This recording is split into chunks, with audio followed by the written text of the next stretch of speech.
¿Qué pasó?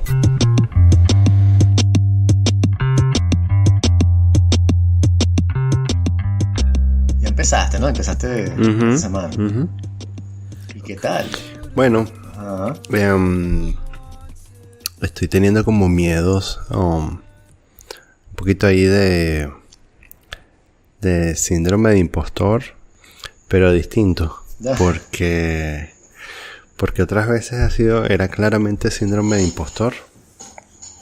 Sentía que se iban a dar cuenta de que no sabía. Y en este caso es más bien como... Siento que hay gente que me mira con compasión. Siento que ya se dieron cuenta de que hay cosas que no sé. Y entonces, por ejemplo, mi compañero de oficina es burda de callado, ¿no? Es un tipo burda de callado. Tiene como 10 años más que yo y empezamos al mismo tiempo, ¿no? Y entonces,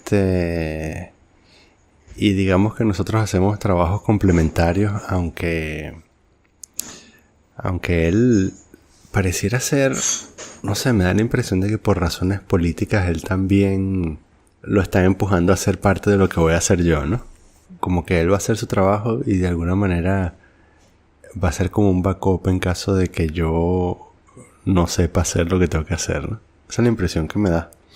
Claro. Por las conversaciones que he escuchado que él tiene. Entonces es una situación medio incómoda porque yo no soy el backup de él, ¿no? O sea, es como que él es como que él es el backup mío si yo fallo, pero yo no soy el backup de él si él falla porque está dando por sentado que él no va a fallar, ¿no? Y además... Claro, pero lo cómico es que él cree la misma vaina. Él también está apostando que si él no sabe, tú vas a saber. No sé, porque cuando yo hablo y digo cosas que me parecen ingeniosas o que bueno, que en las que creo que como se deben hacer las cosas, el tipo hace como que no, eso no va a funcionar. Y entonces... Y además, bueno, eso es un viejo experimentado, ¿sabes? Y entonces es como... Nah, en una organización de ese tamaño, no. Eso es unrealistic, me dijo hoy. Y que maldición. Entonces, ¿sabes? Me mira con un poco de compasión. Bueno, pero tienes que decirle así como que... ¿Y tú qué propones? No sé, es burda incómodo. Pero mira, una vaina que te iba a decir. Cuando yo empecé a dar clases, que yo pasé de dar cursos particulares en one-to-one, a darle clases a chamos y tenía como 30, weón. Y era un desastre y no sabía cómo tener eso 1 hora y media de curso de inglés. Y entonces me dije una vaina y era, chamo, ellos no saben que tú no sabes. Sí. Y mientras no se den cuenta, todo va a ir bien. Sí. Y entonces... eso es lo que siempre me digo en ese tipo de situaciones. Es que, por eso te digo, si fuera nada más el síndrome de impostor, eso lo tengo bastante bajo control. Porque además, digamos que he tenido otras conversaciones en las que nadie ha tenido nada mejor que decir y eso estuvo bien, ¿no? De las que me gustan, en las que se mezcla lo técnico con lo no técnico, ¿no? Lo técnico con la vida. Entonces, ¿sabes? Conversaciones así, por ejemplo, con el departamento legal, ¿no? Y, ¿sabes? Y de hecho, ese ha sido mis únicos 5 minutos en los que me he sentido bien en las últimas 2 semanas. Estábamos hablando de, bueno, un texto ahí y corregí al chamo del departamento legal con un eufemismo más acertado que el que él estaba usando. Porque hay que usar para disimular lo que estoy haciendo, hay que usar una larga cadena de eufemismos. Es un ambiente, suena muy extraño, o sea, como lo cuentas tú. Es como una de esas películas de horror que los chamos los cambian de colegio, ¿sabes? Y están en bachillerato y los cambian de colegio, llegan a un nuevo colegio así y todo el mundo los está calculando y... sí, muy extraño. Sí. Sí, es burda de raro. Pero bueno, también Supongo que se arreglará. Cuando la primera vez que llegué a Ginebra, ahí sí de verdad estaba paniqueando y estuve como un mes de verdad con muchísimo temor de que se dieran cuenta. Y en cambio yo ahorita ya la segunda semana, como te digo, he tenido buenos momentos. Sí. Y yo creo que apartando el hecho de esta extraña sensación de que tengo como una especie de backup, por otro lado siento que, bueno, al menos un año voy a estar ahí. No, pero ya va, porque esa sensación tuya de inseguridad, por llamarlo de alguna manera, no se sostiene en nada relativo al mundo real. No hay ningún hecho que sostenga eso. Eso es una sensación que tienes tú. Pero sí, supongo que no está reflejada en la realidad. O sea, ¿lo dices porque por tu estimación de lo que yo sé o porque...? Porque no puede ser que estés pensando que eres un impostor, huevón. O sea, no eres un impostor. Para nada eres un impostor. Y entonces asumir que la gente se va a dar cuenta de que eres un impostor es una fobia, también, qué sé yo, que no se sostiene en nada de lo que está alrededor tuyo. Sí, el tipo de pronto puede pensar como que te equivocaste en algo, pero... Es que yo creo que también yo creo que puedo trazar todo esto a esa entrevista, a la entrevista de ese trabajo, ¿sabes? En la que me escoñetaron. Entonces yo creo que eso me puso plomo en el ala, porque es como... O sea, dije tantas veces no sé en esa entrevista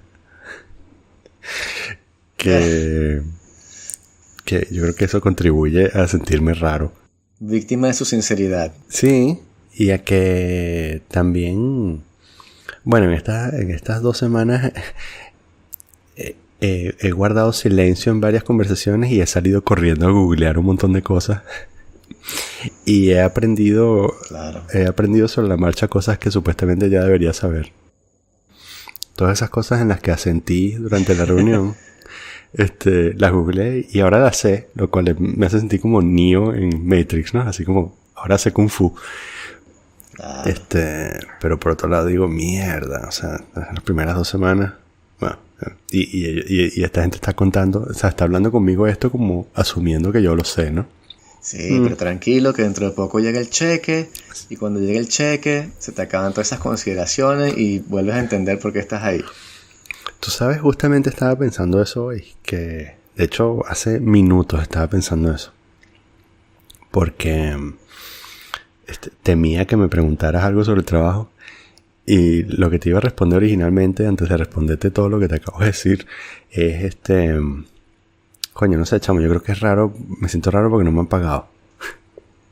Todavía.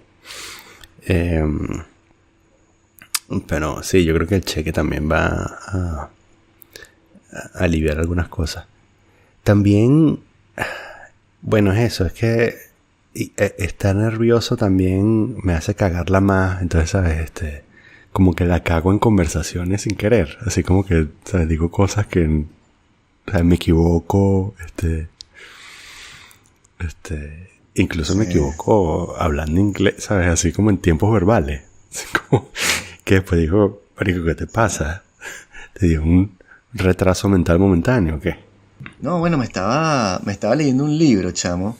Para la startup esta que estoy resumiendo libros y tal. Y sabes que se me mandan como libros así feel good y tal, y qué sé yo.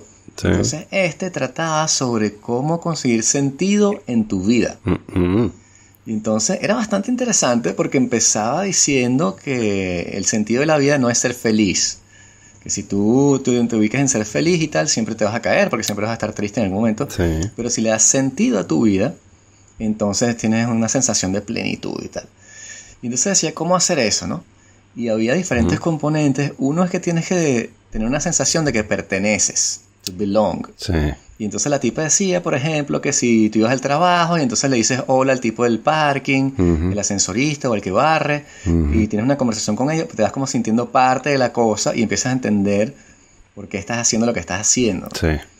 Y por otro lado, tenías que buscar un sentido purpose, como una meta, que orientara tu vida. Ujú. Y la tipa decía que la meta no tiene que ser algo grande, porque uno piensa en metas como que erradicar la malaria. Mm. La tipa decía, no, tu meta puede ser hacer que el ambiente alrededor mío, mi trabajo sea mejor, o hacer que eso sea más productivo, o ser un buen padre, y cosas así. Y la tipa decía que, bueno, si lo vas llevando así, te sientes más pleno y tal en tu vida. Y fíjate, por ejemplo, en este caso, yo saludo a un montón de gente de hecho, saludo más gente en este trabajo que en el anterior, ¿no? Porque, no sé, el lugar es como más... El lugar quizás es un poco más amistoso, o los pasillos son más estrechos. Y entonces terminé diciendo, ¿sabes? Buenos días como 50 veces, cosas que no me pasaban en el otro trabajo. Y siento de alguna forma que, o sea, en ese sentido sí me siento como más cómodo, como en el lugar. Me siento como más, incluso me siento más relajado, lo cual es importante, porque en el otro sitio, Exacto. a veces había días en los que no me gustaba mucho la idea de andar caminando por ahí porque le debía un montón de cosas a un montón de gente. Un montón de gente que esperaba que yo hiciera cosas que no tenía por qué hacer y tenía que hacerlas en el tiempo que me quedaba libre, que era 0. Pero bueno, como ¿sabes? La gente tenía algunas expectativas de mí. Quizás por eso me fui. Y entonces no quería encontrarme gente por ahí en los pasillos. Entonces, una cosa de bien es que ahora eso, saludo más, camino más. Me siento, lo que sí siento que llegué y tal. Yo creo que, y sabes, también como que he intentado varias veces así como ¿sabes? A mi compañero de oficina, así que vamos a almorzar juntos. Y el pana, no. Sí, tampoco hago eso mucho. Y- No y- me gusta almorzar con la gente del trabajo. Claro. Y también he ido como que a la oficina al lado y que, a ver, ¿quién no tiene planes de almuerzo? Y todo el mundo tiene planes de almuerzo, entonces ¿sabes? Termino ahí comiendo solo. Y que, A mí me gusta comer solo, ¿eh? Lo que sí es que era como que yo mismo me estaba imponiendo esto bueno, como un ejercicio así como de pertenecer al lugar y tal, y sentirme cómodo y eso. Pero bueno, es una de esas cosas como que, ¿sabes? Una cosa que no quieres hacer, porque yo no lo quiero hacer, pero siento que lo tengo que hacer. Y entonces cuando me rechazan es el doble de feo, porque es algo que yo no quiero hacer y me dicen que no. ¿No comes con la gente de la oficina tú? Es raro. O sea, el jefe, o sea, el amigo mío me ha dicho que me ha reclamado y tal, y que, coño, tienes que comer con la gente, porque es cuando intercambian contigo y te dicen si están contentos o no. Mm. Pero me parecía burda ficticio. Entonces a veces lo hago. Capaz que mañana voy a comer, o sea, hay unos horarios en los que hay la gente más como divertida y tal, y nos podemos sentar a hablar y tal. Pero es como, es muy artificial, weón. O sea, entonces hablamos de deporte, porque de qué vas a hablar, ¿no? De pronto los caras me preguntan qué libro estoy leyendo, entonces tengo que exponer un libro ahí que los tipos así como que, ¿qué? Y entonces, no sé. O les hablo, no sé, son gente muy extraña, o sea, tienen unas lagunas, chamo. Es lo que te decía, el otro día escribí Red Rum en la pizarra y nadie entendió qué carajo era, Sí. man. Y yo, Red Rum. Y después le digo, léelo al revés. Y los caras, coño, murder. Y entonces, y que murder. Y que no, es The Shining, weón. Y los caras, una película vieja. No, sí, exacto. Sí, del siglo pasado. Sí. Eh, Sí, entonces lo mantengo como que todo middle of the road y tal. O sea, yo he hecho burda de vaina y tal con los... Pero bueno, Bueno, pero ¿qué haces? puedes, Te sientas ahí, te sientas ahí solo, y lo comes y los miras fijamente. sí. O sea, te No, sientas o sea, así, si están ahí me siento. Si están ahí me siento. Si no me voy para mi... Como en la oficina, o sea, en la oficina no, como en mi puesto, viendo televisión y tal, o leyendo, qué sé yo. okay. O me aíslo. Ujú. Me voy a una oficina que esté vacía y como ahí. Pero no, pero a veces como con ellos, pero es eso, como que después como que es todo como que, bueno, Vicente, puedes comprarnos esto y ¿a dónde vamos a ir en el seminario? Y, no te puedo decir, pero, ¿sabes? Me querían preguntar eso, me están preguntando para dónde vamos y no se lo puedo decir. Y entonces yo le decía que sí, Bora Bora, Ibiza, Australia, solo por gente. Claro, eso era un chiste así como que running joke, pero después de un rato es como que ladilla, Sí. o sea. Chamo, y fuiste a Barcelona la semana pasada, ¿no? Sí, estuve en Barcelona ahí, me mandaron. fue fino. Fue bien de pinga. Envié a mi pana Javier, que está por allá, y le van a publicar su libro después de 4 años de bregar. Wow. Lo mandó a un concurso, no ganó, pero lo leyeron, y una editorial se la va a publicar de fantasía y tal. Qué Es pinga. un libro rechísimo. Es una novela. Es una novela. Él escribió la segunda parte de Drácula. Ah, oh. Entonces, sí, entonces como la idea de que Drácula es como la encarnación del mal y va pasando de generación en generación. Y la vaina empieza en un campo de concentración nazi y se va a llevar a una familia judía y ese es Drácula. Y entonces después pasa por la Napoleón, por ejemplo, se lo está chupando Drácula mientras van hacia Rusia. Y por eso es que Napoleón se enferma, porque tiene un vampiro que se lo está comiendo y lo está volviendo loco y tiene vainas así, es bien de pinga. Ah, qué fino. Y entonces, bueno, le decían que era muy literario, fue lo que me dijo, que le saben que es muy literario, muy largo. Y el carajo, coño. Pero bueno, siguió con su manuscrito y se lo van a publicar en octubre, chamo. O sea, estuve burda contento, lo vi, Qué nos fino. caímos a palos, pero durísimo, como uno se cae a palos en España. Qué fino. Tuve unas reuniones con unos contratistas, fue burda de raro, me dejaron encargado a mí la reunión. Ajá. Y los tipos llegan y me explican, bueno, esto es lo que vamos a hacer, ¿qué piensas tú? Y yo, que yo no sé nada de esta vaina de computadoras, huevón, o sea, me parece que hablas bien, pero, o sea, ¿cuánto cuesta? O sea, ¿y cuánto cuesta el otro? Ah, ¿y cuál es la diferencia? ¿Son igual? Bueno, el más barato. Y ya sabes, esa es mi reflexión. Pero me hicieron, sí, hacer esas reuniones. Entonces, ahora los carajos me llaman así como que señor Ulibe y tal. Y que verga, soy el carajo, o sea, Claro. el happiness manager, o sea. ¿Qué bares nos puedes recomendar en Barcelona? Que no conozcamos. Verga, no sé, o sea, nosotros fuimos como saltando de bares en bares. Fuimos a uno que vendían martini. Tenían unos martinis especiales. Barcelona está burda de caro, chamo. O sea, estamos burda de plata. Claro, nos pusimos a tomar estos cócteles. Al final conseguí un bar que servía diplomático. Y me senté no, y aniversario. Me senté a tomar aniversario, así me tomé 2, entonces 4 entre los... Y bueno, valen que sí, 10 euros, weón. Entonces, bueno, plata. Sí, es burda caro. Pero bueno, si tienes la plata, la pasas fino, chamo. O sea, ahora tienen tapas, es muy extraño. Antes no tenían tapas y ahora tienen burda de tapas. Y son muy particulares, hacen sus propias tapas. Entonces, bueno, supongo que los turistas han cambiado eso. Pero hay un lado así burda de qué sé yo, de farandulero, de ciudad que puedes disfrutar si eres turista, que está bien de pinga, bueno. O sea, yo la paso súper bomba. Supongo que si vives ahí, no sé, te traes otra visión. ¿De cuántos días fuiste? 2. Sí, yo voy nada más 2 días, yo salgo a las 5:30 de la mañana, me paro, paso el taxi a las 6, me monto en el avión a las 6:45, llego allá a las 9, no hay pico, voy directo a la oficina. Después voy al hotel y al día siguiente llego a las 9 y me voy a las 3. Bueno, se agarra un taxi y agarro otro vuelo para la casa. Y llego como a las 8. Está bien. Y allá, y en esa oficina de Barcelona también hay un poco de nerds ahí echando código. Sí, claro. Están en todos lados. ¿Por qué tienen nerds en París y los pueden tener en Barcelona? Bueno, están mudando muchas cosas para Barcelona. Creo que poco a poco. O sea, por ejemplo, todo el call center lo mudaron para allá. Y el jefe mío, o sea, el amigo mío, se va a mudar para Barcelona, chamo. Wow. Se muda así, ido. La van a mudar para allá. El carajo me dice que no, yo no soporto más París, ahora me casé. Vamos a tener chamos, entonces no quiero vivir en una ciudad como París. Yo crecí en las afueras. Mi esposa es otro pueblo, entonces nos vamos a ir para Barcelona y tal. Y yo, mierda, sé. ¿Qué tal? Sí, buscando un lugar ¿saben con Julio menos ahorita? feo. Sí. Y me dijo, bueno, que en Barcelona ¿qué fue lo que me dijo? 300.000 euros. Te compras un apartamento de 80 metros cuadrados por gracia. Sí. Sí, el problema es Me pareció que que... estaba barato. El problema es que terminas viviendo en Barcelona, en Gracia. No, lo alquila. O sea, lo alquilas y ya. Sí. Wow, qué bolas, chamo. Me parece súper raro que pudiendo conseguir nerds a mitad de precio, estén pagando precio completo. Pero bueno, supongo que también necesitan gente competente, ¿no? No, y la ventaja también de él es que el tipo se va para Barcelona, pero mantiene su sueldo francés. Se va a ganar lo que gana en Francia. Qué bichito. Sí, y está en Barcelona. Rinde. Lo chimba es que, bueno, no lo voy a ver más, weón. O sea, otro pana que se me va.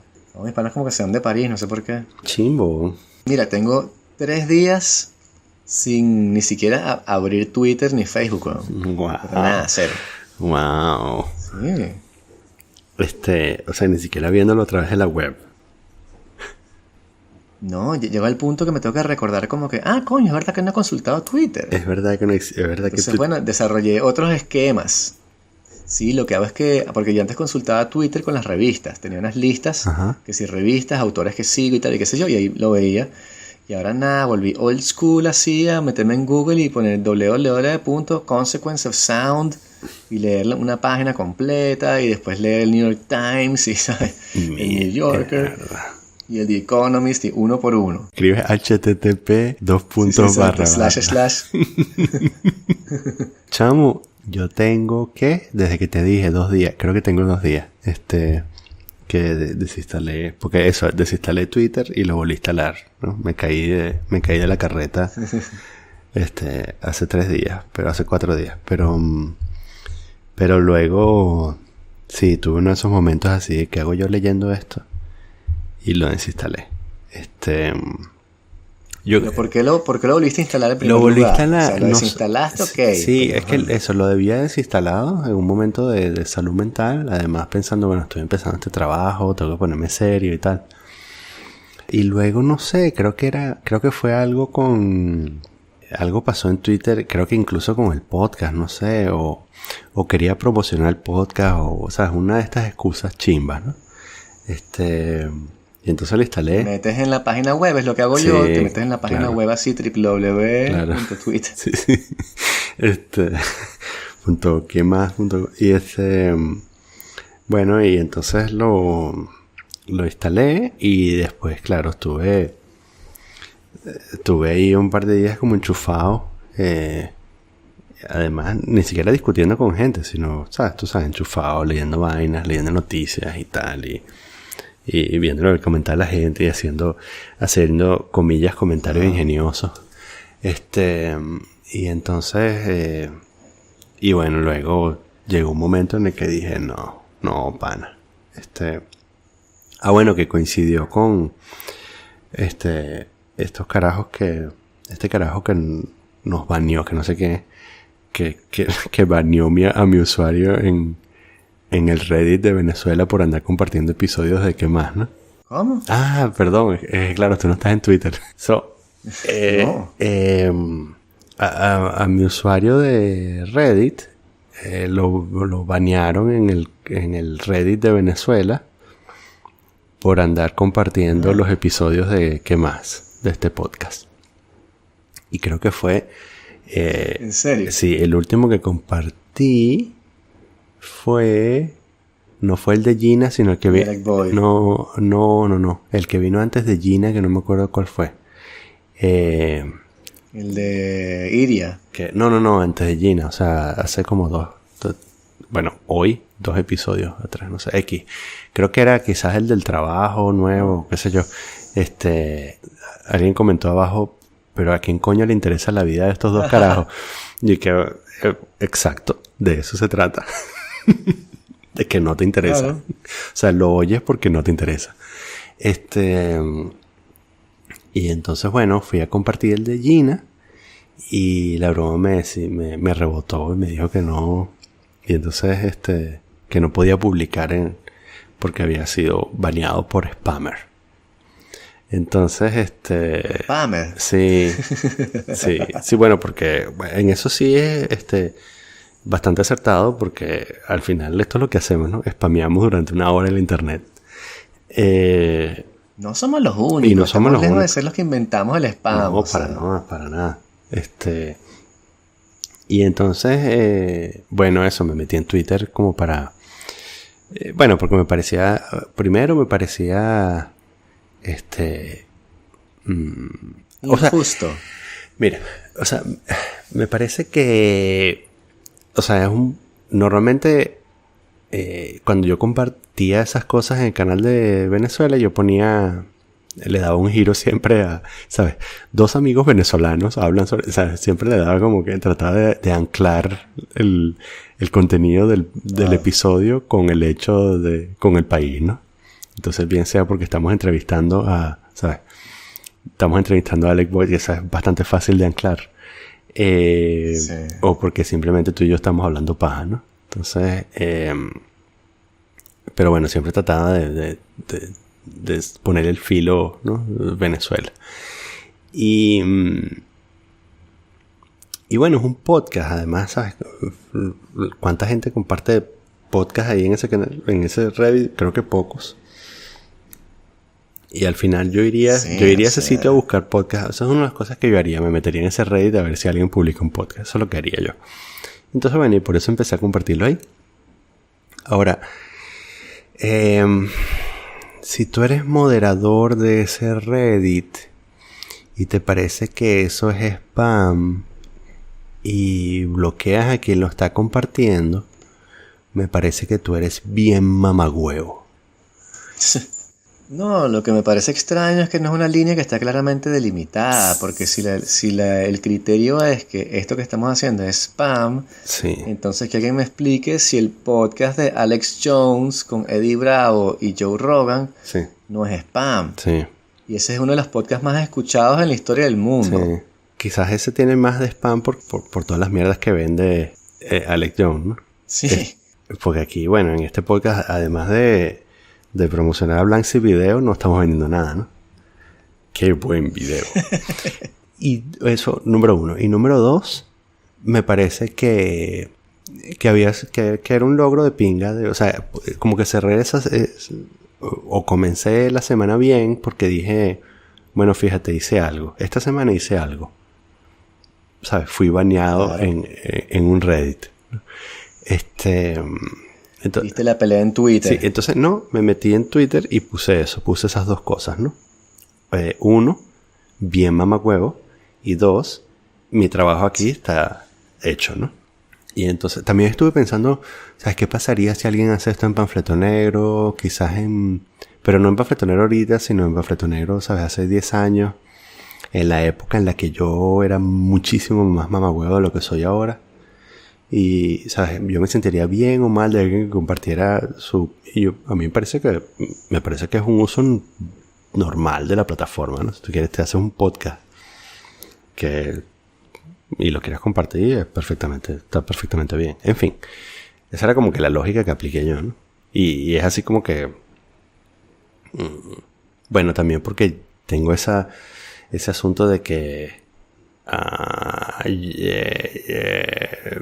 Panfleto Negro es como la representación estética de un montón de cosas que yo creo en la internet, de la internet. Entonces yo pienso que todos los sitios deberían tener más o menos el mismo criterio de edición, es decir, poca edición. En fin, el punto es que instalé Twitter para hacer un comentario sobre esto y me quedé pegado, ¿no? Y bueno, me pasó lo mismo que me pasa siempre, que es que empiezo a leer Twitter, otras cosas, ni siquiera es leyendo las respuestas a cosas que yo escribo, sino leyendo otras cosas. Y, ¿sabes? Me cargo de rabia, porque en el fondo eso es lo que es Twitter, ¿no? Una máquina de delivery de rabia, ¿no? Y de indignación. Sí. ¿Y tú te acuerdas cuál fue el último tweet que leíste? ¿O te acuerdas de algún tweet de los últimos que leíste que te dio tanta rabia? Que fue uno de los motivadores de que lo borrara. ¿Hay algún tweet así, línea directa? No, es que yo creo que es la acumulación, chamo. Sí. Pero tú sabes que... No, ya me acordé porque esta última vez que dije que hago yo leyendo esta mierda fue que Luis Acuña hizo un comentario así, un comentario sobre los neoperejimenistas. Y entonces este carajo que se llama John Acuaviva, ¿sabes quién es? Es un carajo que hace videos en YouTube y tal. Uno de sus gimmicks es que él, comillas, debate con chavistas, pero para él el debate es básicamente agarrar algo que escribe un chavista y debatir él solo contra ese tweet, ¿no? O sea, lo que él cree que es un debate. Más bien como una denunciación, más que un debate. Y entonces el carajo le contestó, lo que me parece un total éxito para Acuña, porque este carajo tiene muchas cosas mejores que hacer porque tiene como 100,000 seguidores, una vaina así, ¿no? Me pareció curioso porque, ¿sabes por qué contesta? Y entonces después me meto en las respuestas de ese tweet y chamo, es como si hubieses entrado a medianoche en una cocina y hubieses prendido la luz, la hubieses encontrado llena de cucarachas. Chamo, increíble, weón. Había como 50 perejimenistas mentándole la madre a Acuña Estamos hablando de, bueno, de las maravillas que había hecho Pérez Jiménez y tal. O sea, era como leer a los chavistas a mitad de los 90, ¿sabes? Toda esta gente que decía que lo que hacía falta era Pérez Jiménez, ¿no? Una vaina increíble, weón. Y entonces, claro, yo leyendo todos esos comentarios de toda esa apología de la dictadura, ¿sabes? Dije, ¿qué hago yo leyendo esto? Y borré Twitter. Sabia decisión, Daniel San. Pero te iba a decir que escuchándote hablar y la cronología, sobre todo lo que estabas diciendo de Reddit y el spameo, sí. ¿No te parece, weón, que hemos pasado de una especie de internet libre en la cual las redes sociales como Facebook, Twitter y Reddit no censuraban a nadie, pero a nadie? Todo el mundo estaba en Twitter. Hasta que censuraron, creo que Milo fue uno de los primeros, PewDiePie, para ese carajo fue, en fin. Sí. Y ahí empezó como una especie de efecto bola de nieve, en el cual ahora está baneado Alex Jones y un poco de gente más. Entonces tú dices, estamos pasando como que de una etapa de total libertad a una etapa de control, sin que haya límites de verdad y fáciles de ver, ¿no? Porque eso, spam puedes llamar a cualquier cosa que quieras censurar. Sí. Bueno, es que además, claro, está ese asunto de llamarlo spam, ¿no? Que es como el recurso chavista ¿sabes? Es como la misma justificación que usa el chavismo para limitar la participación de otros actores políticos, ¿no? Y por eso a mí me parece que es una reacción muy chavista decir, no, esto es spam y banearme, ¿no? Y quien quita, existe la posibilidad de que el relambeculo que me baneó sea chavista, ¿no? Porque, bueno, a mí, yo sacaría Twitter de esa... perdón, sacaría a Reddit de ese grupo que hiciste tú, porque Reddit siempre ha tenido moderadores, ¿no? Sin embargo, y además tengo entendido de que Reddit te premia por tus acciones de moderación, o sea que si tú moderas bien, en el sentido de que moderas y no te lo refutan, sabes, tú ganas más prestigio y el prestigio, o sea, Reddit tiene como una moneda que es karma, se llama, que es básicamente qué tan bueno eres tú participando en la comunidad, ¿no? Que es una cosa chévere. En fin, del resto de las plataformas y de eso, YouTube y Twitter y Facebook, sí, a mí me parece que, claro, estamos ya adentro de o pasando por una etapa muy extraña en la que a esta gente la han baneado como una especie de policía de pensamiento con razones, justificaciones que son muy tenues, ¿no? Bastante débiles. Y yo creo que, bueno, son bastante débiles también porque no existe como el andamiaje legal o el andamiaje de reglas necesario para justificar este tipo de baneos, porque está el asunto también de que debes o no banearlo, ¿no? Porque, bueno, hay gente, ¿sabes? El caso más extremo, ¿sabes? Si tú haces negacionismo o apologías a la violación de derechos humanos y tal, existe cierta justificación para silenciarte, pero por supuesto el contraargumento es que, bueno, ¿qué pasa si silencias a todo el mundo? O sea, ¿cuál es la consecuencia de silenciar a todo el mundo, ¿no? Que es algo que hemos hablado aquí, ¿no? ¿Qué pasa si censuras a todo el mundo, pero se te olvida censurar a una persona que es un súper radical y luego ese súper radical con sus ideas contrarias gana un montón de seguidores porque se te olvidó censurarlo, ¿no? Termina ganando elecciones. O qué pasa si normalizas la policía del pensamiento y normalizas este comportamiento de masas en las que todo el mundo señala al infractor, a una persona baneable, y tú, como quieres proteger tu flujo de caja y quieres mantener a los borregos usando tu plataforma, no tienes otra opción sino bloquear o censurar a esta persona, ¿no?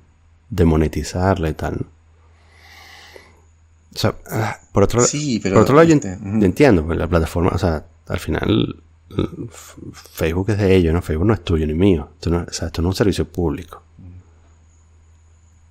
Sí, pero también estás perdiendo como la guerra retórica contra las autocracias. Porque antes tú puedes decir como que en Facebook y en Twitter todo el mundo puede hablar, eso es completamente abierto y eso, nada más no puedes hacer apología a esto y lo otro es bastante claro. Pero ahora que has empezado a banear gente, China te puede decir como que nosotros metimos preso a este bloguero, o Venezuela te puede decir, metimos preso a Luis Carlos porque Luis Carlos es el Alex Jones de aquí, pues. Sí. ¿Y qué vas a decir tú? Antes tenías como la superioridad moral de decir que nosotros no metemos preso a nadie, es simplemente nada apología a la muerte. Y ahora tienes que decir, bueno, pero es que Alex Jones no lo puedes comparar con Luis Carlos. Y entonces creas un debate que no tienes que crear, y es lo que decía Iria, simplemente te distraes, alargas y destruyes la conversación y ganas. Entonces por ese lado me parece que has dado un paso hacia atrás en las garantías y las libertades. O sea, China te puede decir culturalmente para nosotros, igual que para ti, Alex Jones fue ofensivo diciendo la vaina de Sandy Hook, para nosotros es ofensivo la Plaza Tiananmen. Entonces no puedes hablar de eso. Pues. Sí, el otro día estaba oyendo esa entrevista de Sam Harris con Jack Dorsey, que está bien en general, pero hay una parte en la que, bueno, hablan de esto y se ve claramente que, o sea, al menos así lo leí yo, que el pana, bueno, no tiene otra opción sino censurar a la gente que ellos consideran que hay que censurar. Porque claro, lo que dice Sam Harris es que, ¿sabes? Él compara, o sea, cuando sale el tema, ¿sabes? ¿Por qué banean a Milo? Pero al presidente de los Estados Unidos, que usa un lenguaje, ¿sabes? Igual de incendiario, no lo banean. Claro, pues el presidente de los Estados Unidos, uno es el presidente de los Estados Unidos y dos, tiene un coñazo de seguidores, ¿no? Y además produce un montón de engagement positivo y negativo. Pero al final engagement, ¿sabes? Claro. Entonces, sí. Lo que usaron para banear a Milo fue como, ¿sabes? Lo acusaron de usar bots y tal, y ¿sabes? Que fue como, ¿sabes? Como una violación de los términos de servicio, pero que no estaban directamente relacionados con el lenguaje que él usaba, sino más bien como que, ¿sabes? Qué sé yo, o sea, mira, Vicente, ¿sabes? Te metiste en Twitter desde Barcelona, está prohibido usar Twitter desde 2 ciudades. ¿Sabes? Una de esas vainas así locas, así, que se sacan del culo cuando les conviene, ¿no? Que nadie lee. Sí, pero es que han avanzado como hacia áreas muy extrañas, porque al principio, que cuando la cosa era libre, después tienes casos como el de Cambridge Analytica que voltean la elección y tú dices, bueno, obviamente tienes que hacer algo, porque si sigues permitiendo que el sistema sea así, te va a seguir sucediendo esto, ¿no? ¿Cómo la atacan? Empiezan a cerrar cuentas y qué sé yo. De pronto cierran a Milo por otras consideraciones, que pueden ser más políticas, etc. Cierran a Alex Jones por la cosa de Sandy Hook, incitación al odio, y ahora estaban baneando gente que simplemente escribía Learn to Code, weón. Learn to Code era igual a banearte. Y era una cosa tan extraña que si se lo decías, creo que si se lo decías a alguien, a un banquero, por ejemplo, no era ofensivo. Pero si se lo decía a alguien pobre, era considerado ofensivo, que te estás burlando de que, coño, no tienes trabajo, simplemente aprendes a echar código, ¿no? Learn to code. Entonces ahí te votaban y tú dices, bueno, pero ya va, no puedes crear leyes y reglas así como ahí hoy no vamos viendo, y estamos justamente en ese panorama, y es aterrador. O sea, son las cosas como Corea del Norte, ¿no? Que pasan leyes ex post facto, y entonces tienes que llorar, tienes que haber llorado y estás baneado. Sí. Bueno, pero al final igual tenemos que recordar que lo que estamos hablando es de una red social, ¿no? O sea, ¿cuál es la real consecuencia de que te baneen una red social? Sí. No, pero exploremos eso, porque, o sea, ¿por qué esto es importante? Sí. Sí, de verdad que yo estoy exagerando porque yo ni siquiera estoy en Twitter. Entonces, O sea, pero lo que digo es que es triste porque tenías un camino, tenías una forma de verdad estamos explorando con esta forma abierta de lenguaje sin regular y desde hace 2 años se han venido empezando a regular, pues, y ya nadie entiende en qué sentido va la regulación. ya. Y es triste, o sea, porque entonces imaginábamos la internet y sobre todo Twitter Sí. como algo completamente libre y sin regulación. Entonces, es lo que decíamos con Gerardo, de pronto los podcasts ahora son como el nuevo sitio donde todavía no banean gente a pesar de que te acusan de ser spam, ¿no? Sí. Sí, no, o sea, quizás al final, o sea, una de las consecuencias también es que si el discurso de la sociedad ocurre en esos lugares y tú baneas a ciertos actores, bueno, ¿qué otra opción tienen estos actores, no? Es como llevado a otro extremo, ¿cuál es la consecuencia real de prohibir emisoras de televisión o emisoras de radio? ¿Sabes? ¿Cuál es la consecuencia de cerrar RCTV, no? Sí. Es negarle a la gente el derecho a la información.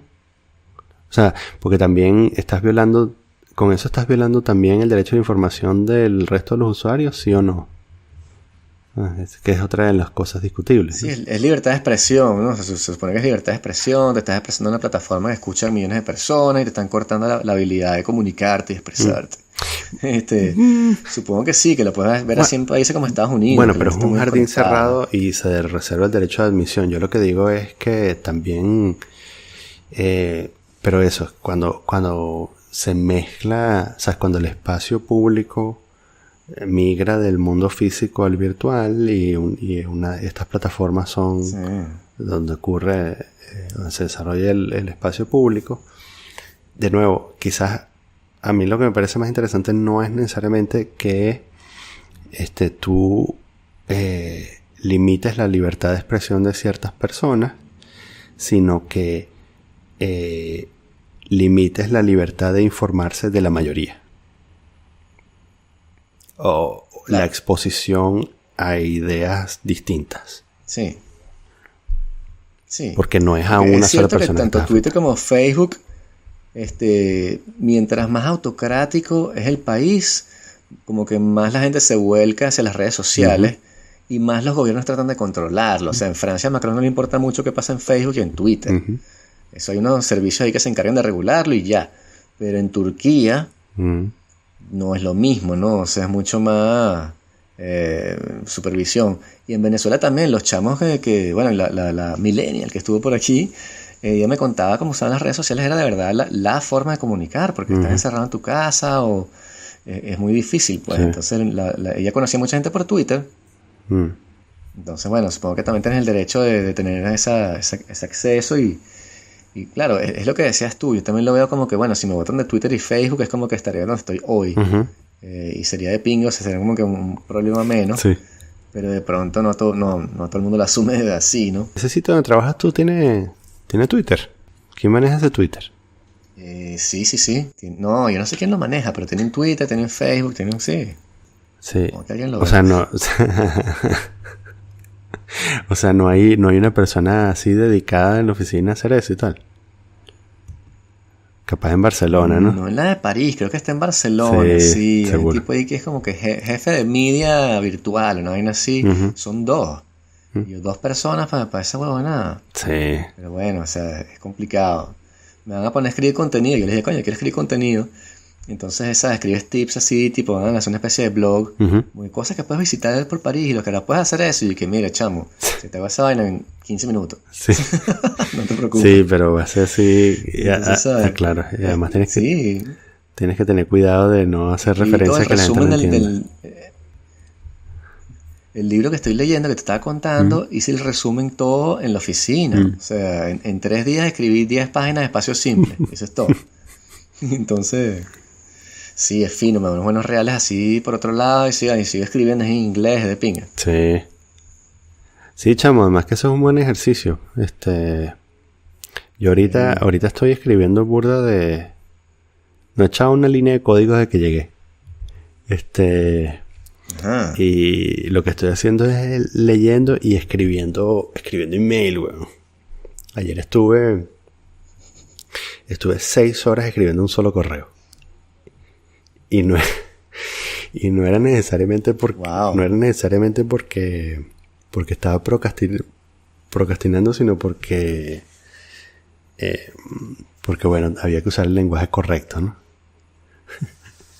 Se llamaba confesión. Sí. Sí. Y entonces, ¿sabes? Estuve ahí escribiendo y después borrando y volviendo a escribir y tal.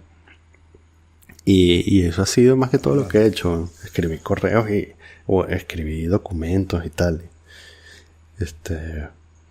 Que es un trabajo burda. Sí, yo estoy burda productivo, es lo que te digo. En vez de meterme en Twitter o Facebook, cuando tengo ese reflejo, chamo, me pongo a escribir algo, a corregir algo que estoy escribiendo y te creas un reflejo, güey. Sí. Y te vuelves burda productivo, no te das cuenta cuánto tiempo pierdes en esa vaina, incluso viendo videos de YouTube, chamo. Y huevonadas y escuchando podcasts. Sí. Bueno, el otro día, en vez de meterme en Twitter, edité un episodio. ¿Dónde pueden no escuchar este spam? Eso, ajá. Puedes escuchar, ¿qué más? En iTunes, iVoox, Spotify, YouTube. Y la cosa esa de Google que usa la gente que tiene teléfonos Android. ¿Cuál fue el segundo que dijiste? iVoox. Sí, iVoox. ¿Qué es eso? No sé, chamo. Es una de esas cosas, así como decía Gerardo el otro día, que alguien me dijo, mira, qué bolas, no estás en iVoox. Y dije, ok. Y entonces... Exacto. Sí. Parece que es una Ese es el pana que fundó iVoox, que empieza a crear el rumor, ¿sabes? El tipo abre iVoox que, chamo, no estás en iVoox. Marico, iVoox es lo más arrecho. O sea, todos los bares, ¿no? Sí. Dale la vuelta a los bares de la ciudad. Marico, no estás en iVoox. Wow, iVoox. Y corre el rumor, weón. Hasta que llega alguien y le dice, marico, ¿tú has escuchado hablar de iVoox? Y tú que yo lo inventé. Chamo, lo peor es que la página es horrible, weón. Pero hay burda de podcast en español ahí. Entonces, parece que es uno de esos sitios en los que uno va... Porque resulta que hay gente que va a páginas web a oír podcast. Es como tú que se mete... Como menealo.com, ¿te acuerdas? Sí. Es como tú que se sienta en la computadora y escribe de NewYorkTimes.com. Hay gente que se mete y entonces pone ahí iVoox y después escribe ¿qué más? Abre signo de interrogación, Q-U-E. Exacto. Tiene que poner las palabras claves, ¿no? Cool, relax, no sé qué tal, Venezuela. Exacto. Hashtag viejo peleando con una nube. Metieron preso a Julian Assange, huevón. No. Chamo, ahora sí estoy desconectado de Twitter. Metieron preso a Julian Assange esta mañana. ¿Qué? Sí, yo lo vi en el New York Times. Sí, salió. Lo botaron de la embajada de Ecuador por violación de términos de no sé qué vaina y afuera lo está esperando la policía y lo metieron preso. Tenían las paredes de la embajada llenas de mierda, weón. Sí, que violó las condiciones de asilo porque habló mal dio un comentario político y se supone que no puede dar ningún comentario político y se agarraron de eso para votarlo y lo metieron preso por el caso ese de violación que ya periclitó. Sí. Es rarísimo. Sí, hablando de gente que se agarra de argumentos tenues. Estoy viendo la foto. Pero Assange es un mamagüevo, chamo. Sí, ese pana estaba con lo de los Russian leaks, chamo, o sea... Sí. En fin. Pero mira, Héctor Palacios, que estuvo en este podcast y que volverá a venir, conoció a Julian Assange, huevón. Me contó una vez. ¿En serio? Tengo que traerlo para que nos eche ese cuento. Chamo. Creo que sí. Él me dijo que o Julian Assange o el segundo de los Wikileaks. Él me contó que el tipo tenía un teléfono, como que una maleta que es un teléfono que era una nena para no lo traquearan. El tipo podía hacer llamadas y tal. Pues siempre lo estaban buscando por todos lados. ¿Qué tal? En fin, tengo que traer a Héctor. Sí.